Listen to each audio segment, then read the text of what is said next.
You don't have to outrun a bear. You just have to run faster than your friends. The incredulity that people have that an email list will sell things for you.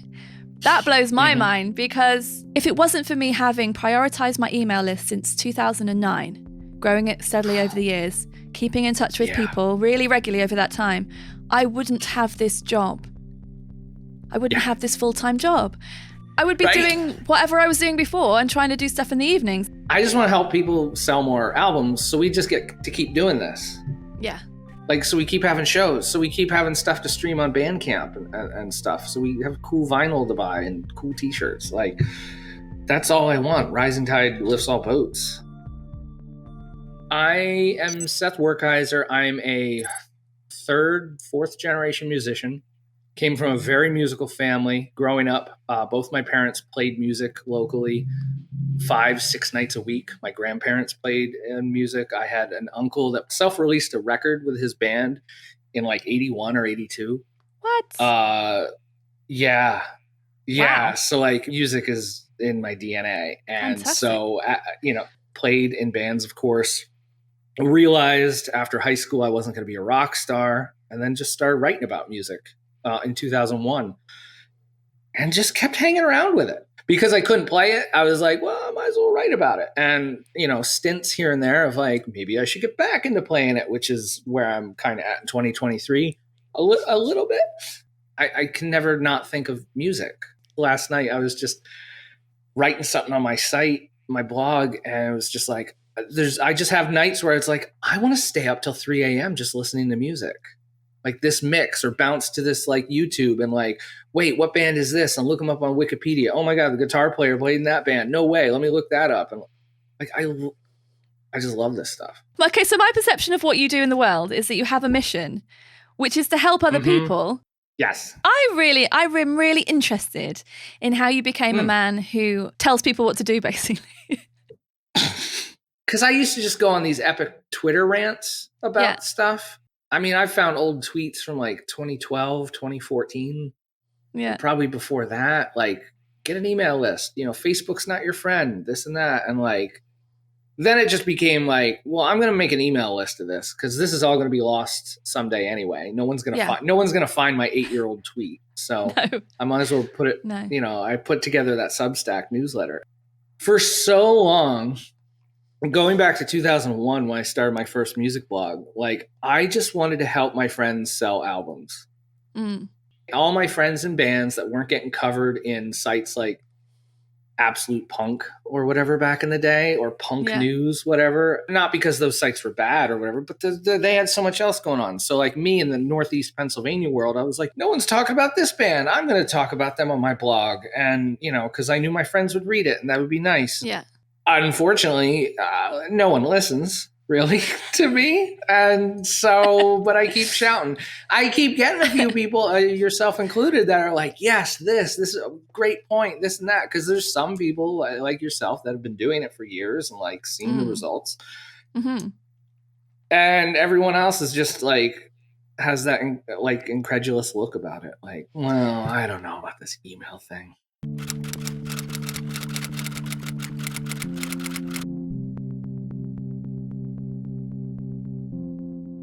I always really like the Derek Sivers quote about money is a neutral indicator of value. That really was a light bulb moment for me, because I was like, when I put music out and I let my email list know, and yeah, of course I share it online in various places as well, people do buy it.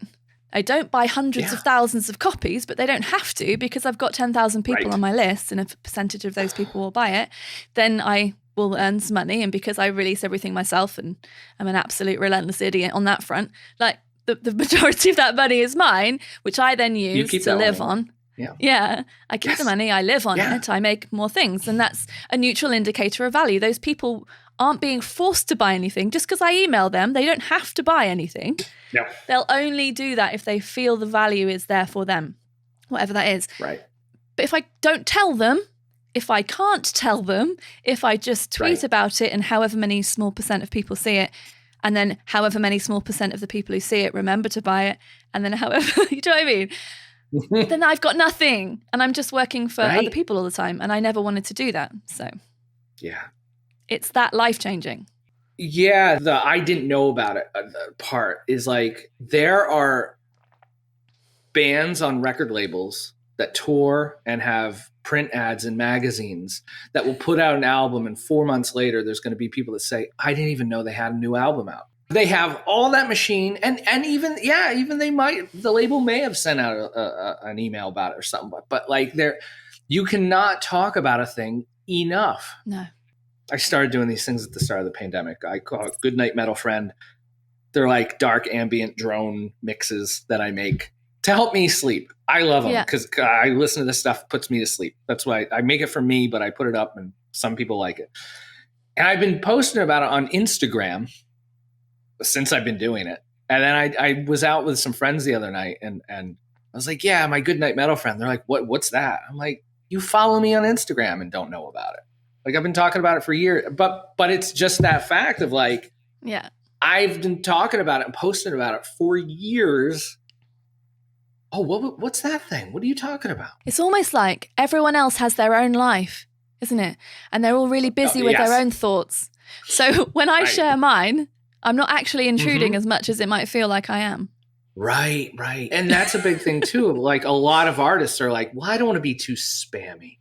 And I'm always like, especially on social media, like there's untold stories of like bands that will release something and they'll tweet about it twice and never again. And it's like, no one saw it. No, well, I don't want to be too spammy. You're not spamming. No one saw it. And it's an opportunity that's being missed to share your story again and again and again. That's why I really wanted to talk to you, because I think we're pretty much on the same page with this stuff. I think that too, of like, and I've written this in my newsletter, of like artists, bands, everyone will post. And then like, like you could just put that in a newsletter then. Like you made all that stuff already. Yeah. Just copy and paste it and put it into a newsletter and send that out to all your fans that don't follow you on Twitter or Instagram or Facebook anymore. Like that's too much work. Like it's hours that artists and creative people are spending on the social media networks to reach no one. Yeah. And the thought of like, well, now I have to do this other thing. It's like, and it's like the easiest thing.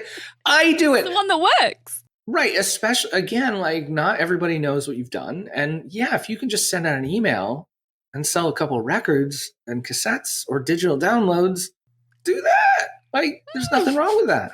You just had that clip recently of visiting the record store, right? Looking for your record. Yeah.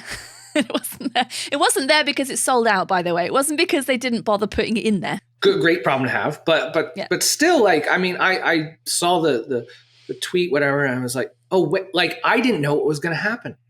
I had to watch. I had, like, we're going to go look for my record. Maybe it'll be there. Maybe it won't. Welcome to Nottingham, a place I'm trying to move to soon. I've come for a walk around town, and I've got an idea. Come with me.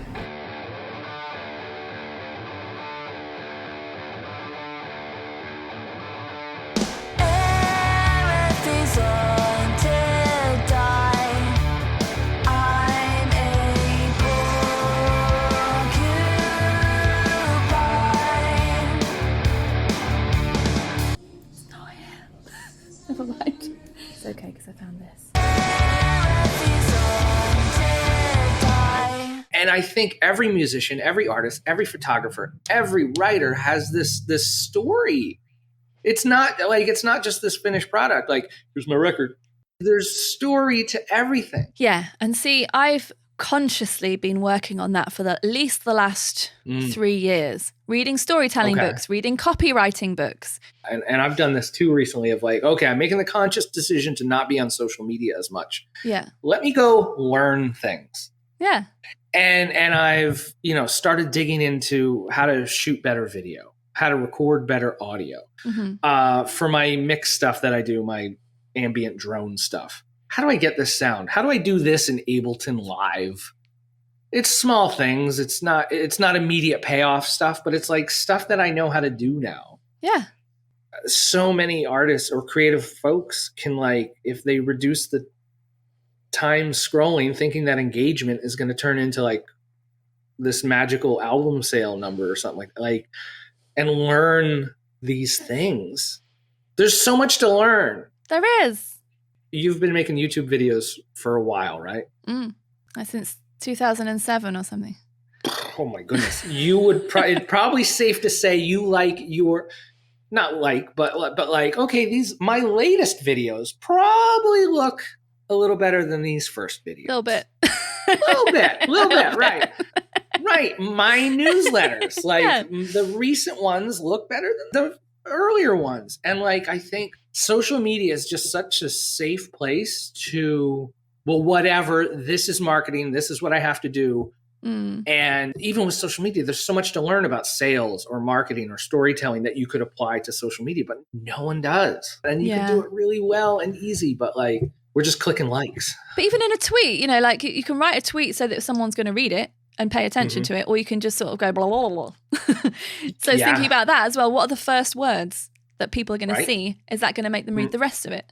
You don't have to outrun a bear. You just have to run faster than your friends. In an email, you're competing with department stores and Netflix and the restaurant that a person goes to or whatever else, or friends like that write them. But yeah, if you just put like new song,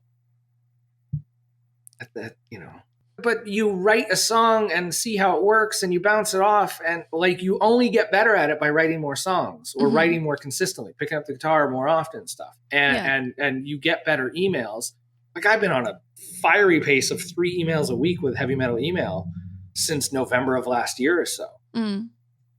Learned a lot, for sure. Not scientifically, like I'm not putting them in a spreadsheet and being like, well, this one opened up 2% better. Not that, but it's just like you get a feel of like what resonates, what can kind of work, and what format works. And like the more often you do any of this, you're just going to learn more. Yeah. You make better videos by making more videos. That's the thing. It's not going to happen overnight, but that's fine. No. I mean, no. Why should it? I always think, why should it? Like, why should it happen really easily and quickly and give you loads of money when other people have to work like a lot of hours? Yeah. Why should we have it so much easier? Doesn't make sense. And I thought about this morning too when I was thinking about that we were going to talk today, but like it can sometimes feel like a lot easier to be like, well, I tweeted something and I got 5 likes. See, it got 5 likes. Like that is engagement. Someone retweeted it. It got 4 comments. Like if you post on a blog, you know this, when you look in the back end of it, like you don't see like 14 likes and 5 retweets and it reached this. It's just a blog post. Yeah. Oh, got 14 views today. But the difference is the SEO means that someone can find it in exactly 10 years. Yeah. And it's got some value then still. Right. I started blogging again in 2018 on my site, SethW.com. And like, it's not huge, but like, there's Google traffic. There's people that find stuff here and there because I've been doing it since 2018. But really and truly, like, I'm not trying to reach everyone in the world anyway. No. I want to reach some people who can decide if it's for them or not. And if it is for them, welcome in. If it's not for you, I don't really need to hear what you hate about it, which is what you do get on Facebook. No, but we've seen enough of that. No, thanks. I'm not looking for viral success. I'm looking for sustainable growth. So all of this works fine for me. Right. Well, tie this together. I saw someone on Instagram. Of course I did, because I was scrolling and you know, someone came on. Hey, everybody! I need to tell you. You know, I'm going to shut my store down because I just don't have any reach on Instagram.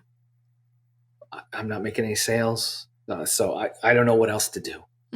I can't reach new customers. I can't even reach my old customers. And I'm thinking, like, they have an online store.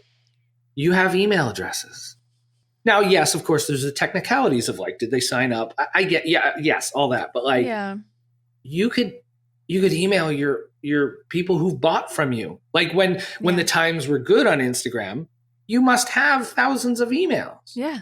You could just reach out to them. Like this whole idea of like, and this ties in what Seth Godin wrote eons ago about record labels. Like when it's time to put out a new record, you got to start the machine all over again with the billboards and the press and the interviews and the this and the that. But if you had the email address of everyone who bought your old record, hey everybody, we got a new record coming out. It's I hate saying like it's that simple, but it is that simple. And I don't know much about sales at all, but I know this. Who's more apt to buy something from you than someone who's bought from you before? But also, they've signed up in some shape or form. They've signed up, they're into you, or they were into you at some point. Give them the opportunity to know about the thing you've done. That's all it is. I think that about, people talking about, I don't want to spam people. Please sign up to my mailing list. Oh, don't worry, I won't spam you. Of course you're not spamming people. There's nothing about erectile dysfunction in my emails. I'm not spamming anyone. I'm telling them about the things that they want to know about. And if they don't want to, you can unsubscribe and that's fine. And I'm not offended. It's fine. If you're not into me sharing the story of this, that, and the other, like, oh, fine. Yeah. It's fine. It's fine. Because there's other people that are. Yeah. And you can't be for everyone. And every fan is not at the same level. Like every reader is not at the same level. It's fine. Yeah. Let's get practical, Seth. Let's. What can artists do who want to do this better? I really think having a website is number one. Like, definitely, yes, the newsletter, huge, obviously. Yeah. But I think trying to sell people on a newsletter out of the gate is tough. Mm-hmm. And I've realized that too from doing heavy metal email. It's one thing to just say, hey, sign up for this. But it's another to be like, go read it first. And now over on Substack is a website of like, 100 or more things that I wrote. Yeah. Go read that stuff first. It makes it a lot easier for someone to be like, yeah, I'm going to subscribe to this. Yeah. So I really think having a website that you regularly put new things on is important. That's the important step. Instead of just having, well, my music's on Spotify and over here and Bandcamp and this and my videos are on YouTube, and put it all in one place. Put context around it. Have your branding and artwork and your story around everything. Put your new, cool, great stuff on a website. Get people like, I love that band. I love that artist. Like, I'm going to go to their website and see what they're up to, because we've been so ingrained of like, let me just hop on the social media river and see what everyone is up to. And hopefully I'll see what my favorite photographer is up to. Maybe. Yeah. Don't leave it up to chance. Build it up and have that domain name. Yeah. Have that website. Not everyone's on social media. They're not. Not. Not everyone spends all day scrolling on their phone. Nope. I think that's wonderful. So if there's somewhere else they can go whenever they want to go there, there's also somewhere else for you to send people to. Also, for me, it feels more satisfying. So because I do create different things, I hesitate to use the C word. I create videos and I create music and I create, I'm a photographer and I do all sorts of things and I write pieces. Yeah. I like to have somewhere to put those things, obviously. And it feels satisfying. Every time I go, I need to put that in a blog post also. I'm like, I've done some work. I feel like I'm an artist. I'm a working artist with different things and it's all in this one place. And as I was saying, SEO is really huge. Someone might find it. 3 years from now, they might find it. They are not going to find your tweet from 3 years ago. No. I know, Google being the biggest search engine, YouTube being the second biggest search engine. That's why I concentrate my energies on making sure stuff's on my blog, making sure stuff's on my YouTube channel. That's why. Yep. I want to tell you 2 things I love about Seth's newsletter. I love many things about it. One is that the subject titles, at least, are always in capitals. So I'm like, whoa, got to pay attention. Very, very smart. And the second thing is that even though it's called the heavy metal email, it's applicable to everyone. I don't listen to heavy metal and I don't make heavy metal, but I learn things from you every single time you send me an email. That's amazing. That's quite a testimonial. Yes, and I try to write it that way. Like I might always say, like, here, do it for your band, and I know it can apply to photographers or of course other creative folks. Because a lot of the stuff I write about, there's plenty of other people that write about subject lines, deliverability, blah blah blah. But I'm writing this. Yeah. Like in the same way, like, why should I put out an email list? Everybody has it. No, they're not getting an email from you. They want an email from you. Exactly. And if they don't, they're not on the list. And that's fine. And that's fine. That's fine. Whatever. Like, my email is not for everybody. That's totally fine. Totally fine. I'm happy with who my readers are. I get to reach them every time I send an email out. And I don't have to tweet 19 times about it because that doesn't work. And I get most of my subscribers from Substack. So whatever. Speaking of which, how do people sign up to it then? heavymetal.email. That is cool. Redirects to the Substack, read a couple things, If you like it, there's plenty of buttons all over the place to subscribe. But yeah, heavymetal.email. And what about your blog? SethW.com. All right. Next, get free songs and stories by visiting my website, penfriend.rocks, and clicking Yes Please on the homepage. If all this talk about learning has got you enthusiastic about skilling yourself up, visit the description box for this video to get 40% off a year's subscription to Skillshare. There's also a link for a free month's trial. Finally, if you're looking for a way of recording or live streaming conversations with multiple guests, this video was created using StreamYard and it is a game changer. I'm happy to pay full price for StreamYard, it's that good. So if you're interested in trying it yourself, there's a link to that in the description box as well. Thanks for watching, and I'll see you in another video. Maybe this one?